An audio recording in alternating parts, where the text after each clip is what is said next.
Hi everyone, and welcome to another episode of Hannah Talks About Things.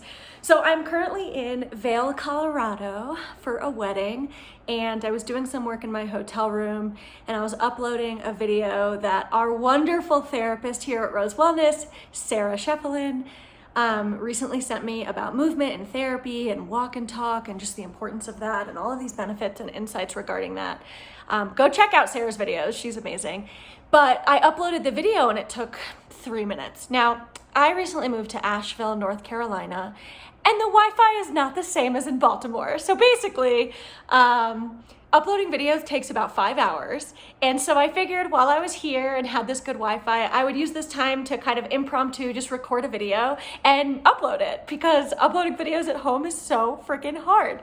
So yeah, if you are new to my channel, welcome. I'm really changing this channel to be more of a Rose Wellness place for the different therapists here at this practice to collaborate and provide their insight and wisdom on such a wide range of topics and knowledge. But anyway, I miss talking about things. As many of you know, my absolute passion is public speaking or even just performing in any capacity. I love musical theater.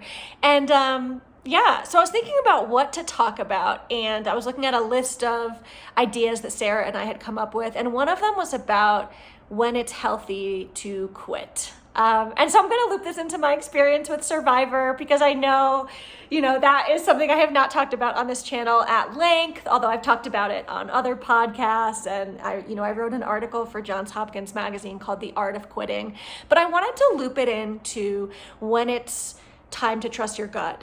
It's always time to trust our gut. When it is a healthy time to leave something that no longer serves you. So I'll start by talking a little bit about my Survivor experience. If you don't know, I competed on season 4. Compete is a strong word.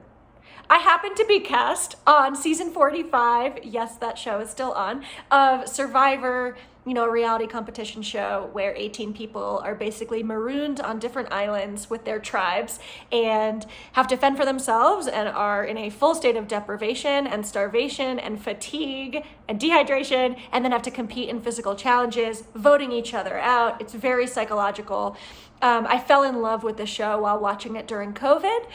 And what had happened was I had the delusional thought while watching, from the comfort of my couch with my snacks, with my sweatpants, I could do that. I feel like I've always been destined to end up on a show, not because I am some amazing human, but because in college I applied to be on The Real World, back when that was a thing, and I got an interview. And right before COVID, I applied to go on Big Brother, which is one of my favorite shows. And I had a couple of interviews. I was making it through the rounds of casting, and then just decided, I have a full caseload of clients. I just don't think this would be a good idea for me to live in a house for up to 3 months and be filmed 24/7. So, COVID happened, and then, I got really into Survivor. They put 2 seasons on Netflix, and I started watching it, and I was like, this show is amazing. If you haven't watched it, I personally wouldn't recommend going on it, but seemingly 18 people do it every single year, and people typically don't quit. There's a short list of quitters. My mom is sure to text me. She's rewatching all of the seasons, and she texts me every time there's a quitter. I feel seen. But even just saying that, right? Like a quitter. I was watching a show on Netflix, and someone said, I wasn't raised to be a quitter. And I hear that all of the time, this notion that quitting is weak. Quitting is, I'm not going to give up. And I thought about it, especially during and after my time on Survivor. Actually, pause. I'll get into that. But anyway, this shame-filled notion of quitting is bad. I ain't no quitter. Ugh, it's like drilled into us. And so basically, I submitted a 30-second video, just like this, on my phone. I was like, hey, I'm Hannah. I feel like I'd be great on Survivor. I wasn't. And and I got a call back from casting, and I got an interview, and this proceeded to go on for 7 months of medical evaluations, psychological evaluations, interview after interview. It was really a rigorous process, and I had just said the whole time, there's no way I'm getting cast. This is too surreal. And I just made a pact with myself and my now husband to just be myself. I'm not going to try to be something that I'm not. I'm not going to try to get on the show. I'm just going to show up authentically, and whatever happens, happens. And if I don't get cast, it wasn't meant to be. I got cast. So I end up in Fiji, and I am not survivorly. I said that on the show. I am not survivorly. What I learned from my experience is, while I'm a huge Brene Brown fan and she has this notion of courage over comfort, I was like telling myself that the whole time, courage over comfort, courage over comfort. What I realized is that courage for me manifested in a really different way. And I said this during the third day tribal council, but it got edited out. Courage for me became trusting my gut and doing what was right for me. What I thought courage was braving the wilderness, another Brene Brown book, like literally braving the elements and, backstabbing people, slitting their throats, making it to the end and being this competitor. Because I am competitive when I play Monopoly. So I thought I would be competitive. I used to play sports, but I'm also very active, very physically active. And what I did not anticipate was the level of like paralyzing anxiety that I experienced, which is so real. Like very dissociative, out of body anxiety, which is new for me because I'm very much someone who likes to be in touch with and live in my body. We hold trauma, we hold distress on our body. I'm a trauma-informed therapist. And I was like, Survivor's not trauma, right? Survivor is just a show. I still have a hard time going to a beach. If I feel sand, I have a visceral reaction. So I'm gonna do my best to not minimize my experience and say like, I was only there for 3 days. Like, you go 3 days without eating or sleeping or bathing or brushing your teeth and being paranoid and lying to people. Just the not sleeping enough was so hard, right? The not eating at all. My body was in shock from starvation. What I learned from other cast members is that your body actually gets used to starvation after 5 days. I didn't know that. So what I learned is that courage for me became, I'm going to trust my gut and be authentic and stick to who I am and how I am, even though millions of people are going to hate me. And they did. Survivor fans love Survivor. And I represented this privileged, spoiled girl who came on the show and took a spot from someone else and took it for granted and quit, which is not how I felt. And anyone that knows me knows how long I prepared and how it was just such a psychologically, mind fuck, of a process. And so anyway, I get out there and it's awful. Awful. My body is like having a reaction. I also become incredibly close with the people on my tribe in a 3-day period of time. You're with them 24/7. And I didn't want to vote out someone on my tribe. And so a mix of hunger, sleep deprivation, anxiety, and also not wanting the person that was going to go home.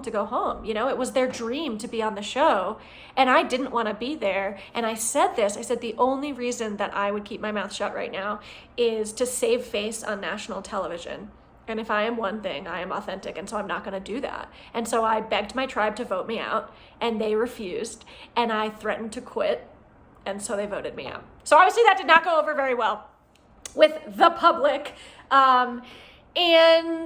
So for me, courage just became trusting my gut and saying, this is not going to be received well, but it's not about being received well. It's about being true to me. And I stick by that. There is zero part of me that regrets my decision. First of all, and this might feel minimizing to Survivor superfans, and I don't mean to do that, it's not that deep.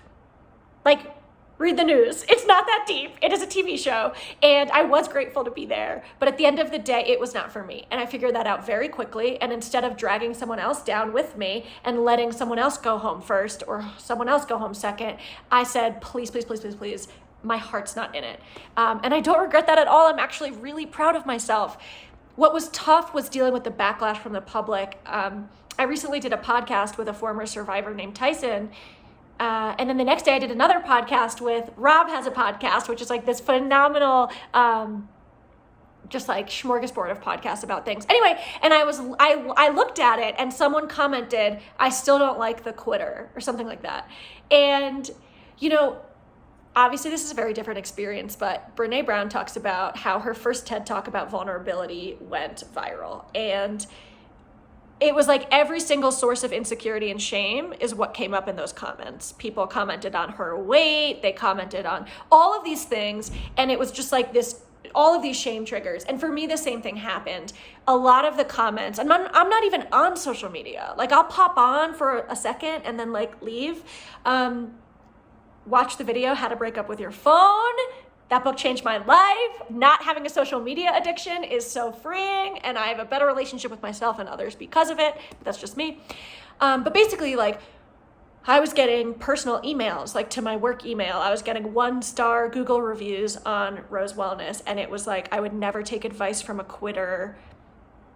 Therapy is not advice, by the way. Side note, I don't see clients anymore. I transitioned into a fully administrative and supervisory role. But anyway, a lot of the comments were like, she's never had to work hard for anything. You know, she's super privileged and spoiled. You know, oh, she's a therapist and she can't handle her emotions 3 days into Survivor. Like, all of this stuff, quitter, quitter, quitter. And like the word quitter was just thrown at me. And, you know, walking through that was super empowering and really hard and really scary. And it made me question a lot of things about myself. Am I weak? Am I not courageous? You know, and all these things. And so for me, being honest about it throughout the whole process has been integral, right? Instead of rationalizing or denying or whatever, like, my truth is that it didn't serve me and I quit.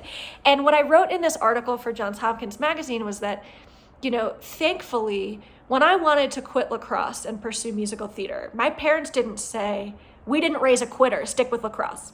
They said, yeah, cool, do that. Awesome, musical theater. And I loved musical theater. When I wanted to, you know, do ski team, again, quitting lacrosse, they were like, yeah, do that. When I changed my major from pre-med to psychology, no one shamed me for abandoning my initial decision. No one shamed me for saying, you said you were going to do this, so you have to do this no matter what.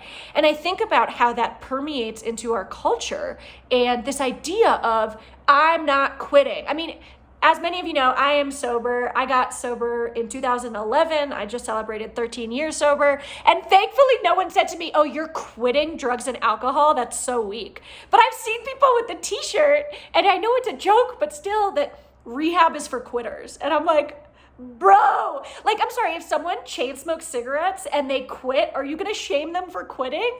And so this notion of choosing to walk away from something that no longer serves you.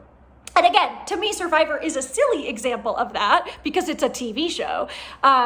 But I think about how often we are conditioned to stay in relationships that no longer serve us. And, you know, if you look at this channel, so many of the videos are about relationships.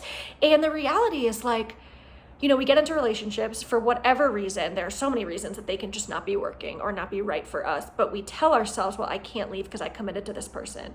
You know, it's like, I recently got married, and he and I were talking about it, and it's like, to me, and this might be controversial because it kind of goes against maybe the idea of marriage and also like religious ideas and beliefs, but like,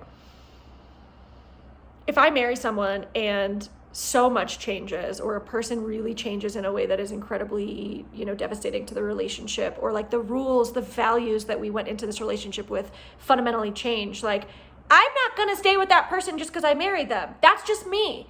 And he knows that too. Like, I don't know. I just think this idea of stick with it no matter what. Now, listen, I think there is so much to be said for, you know, sticking it out and learning from sticking something out, but at what cost? And that's where I think trusting our gut and really doing like a cost benefit analysis in our heads. Like, for me, staying on a TV show so that fans would like me was not worth what I was experiencing internally and physically. It just wasn't worth it. I also realized really quickly I didn't want to be a cutthroat, backstabbing player. Like, I just couldn't compartmentalize my integrity and values from the game. And a lot of people can, and I give them credit for it because they're awesome. But I couldn't do it. And so, yeah, I just wanted to make this video and talk about kind of the intricacies of quitting and asking yourself what that word does for you when someone says, like, oh, this person quit. You know, if you choose to leave a job that is toxic or abusive, is part of you going to shame yourself for quitting? Maybe, because societally, culturally, like, that's what we do, you know? And I also think generationally, it's like sticking with a company and working the same job for 40 years. There is so much I respect about that. And I'm really vibing with like millennials and Gen Z who are saying, whoa, this doesn't serve me, and I'm going to protect that which needs to be protected. And I think extremes in any scenario can be unhealthy. So I'm not just saying quit everything, quit your life, but like, I just think we need to take a look at quitting culture and what that means and how it manifests. And for me, I mean, like, being the receiver of so much abuse on the internet. It just kind of got me thinking about quitting. And so I think I invite you to look at what parts of your life don't serve you. And obviously we can't just like quit our jobs and like not do anything. Like we have to think about the implications and who it's going to affect and like financially, you know, stuff like that. But when we are, whether or not we know it, because learned helplessness is super real, what are we signing up for in our lives that we don't want to be a part of? I think about relationships that no longer serve us. I think about friendships that have turned into obligation friendships. You know, there's just so many pieces of our lives. And really asking yourself, if I were to get a terminal diagnosis today and I had 1 week to live or 1 day or 1 month, what would I do differently about my life? And you know what? I want this documented because I have told my family members, my close friends, my husband, this is like something I say a lot, but I want it to be on the internet in case something happens and you Google my name, even though you won't know who I am because I'm not famous, but like if you already knew me. Let it be said for the record that if I were to get in a car accident tomorrow or a plane crash or something, you know, or get a diagnosis and terminal, I want it known because I know it. And I think it's so powerful to say it that there is not one thing today about my life that I would change. There is not one fucking thing. You know, I had a health scare maybe 2 years ago and I was waiting on the results. And I went through all of the different phases that come with waiting on medical stuff. And I was scared and I was angry. And I kind of landed at this place of acceptance and was like, I really like my life. I really like myself. I feel like I have positively impacted others. I have fun. You know, I feel like I take life and soak as much as I possibly can out of it and try to give as much back. And if you know me, I think you'd be able to say, yeah, that's Hannah. And I live with integrity. And if I were to find out that I had X amount of time to live, I don't know what I would change. Not the people that are in my life, not who I spend my time with, not what I spend my time doing. I don't regret my past or any decisions. And like, I think it's important to say that. Not just because we could all die at any freaking moment, but also like, let us look at our lives and take inventory and say what no longer serves me. And are there things I can do about that? I've recently been reading The Untethered Soul by Michael A. Singer, and another book of his called Living Untethered, and another book of his called The Surrender Experience. Or Surrender Experiment. And I'm like, really? Whoa, this is totally impacting my life. And he's like, it's very spiritual, like not religious, but spiritual. And, you know, about like sitting back in the seat of our consciousness and just witnessing, not trying to interfere with our thoughts or our feelings or other people, like just notice, you know, this idea that acceptance is non-resistance and how much of our lives are we in distress or discomfort or pain or because life isn't going our way. And he's like, it's taken 13.8 billion years to get here. Why would life be bending to your will? Like, of course it's not going to go your way all the time. And I mean little things like traffic or rain. You know, I always marvel when someone is like, oh my God, it's raining and I'm so upset. And it's like, but that doesn't have to do with you. Like it raining is not personal. And how much of our lives can we change by just slightly altering our reaction to it? So cliche, but life is 99%. Wait, life is 1% what happens? Not even. And 99.9% how I react to it. You know, how empowering. I get to choose how I want to react to life, the adversity and the good stuff. And so for me, remembering like we are human beings for a finite amount of time on this floating rock in space. How important is it really? You know, what you think of me, what I look like, what this person said. How important is it really? I really recommend The Untethered Soul by Michael A. Singer. Also The 4 Agreements by Don Miguel Ruiz. I mean, I'll do another book haul about like books that have changed my life. This has been 20 minutes. Oh my goodness. What am I doing? Gotta get ready for this wedding. But anyway, food for thought. What in your life should you quit? And maybe just changing the words, right? Changing it from quit to walking away from, choosing to leave. I just think there's a lot of wisdom in that. And for me, it took kind of falling on my face in front of a national audience to realize that. Fuck yeah, quitting. That's how I feel. Okay, thanks for all of this. I hope you enjoyed this video. Bye.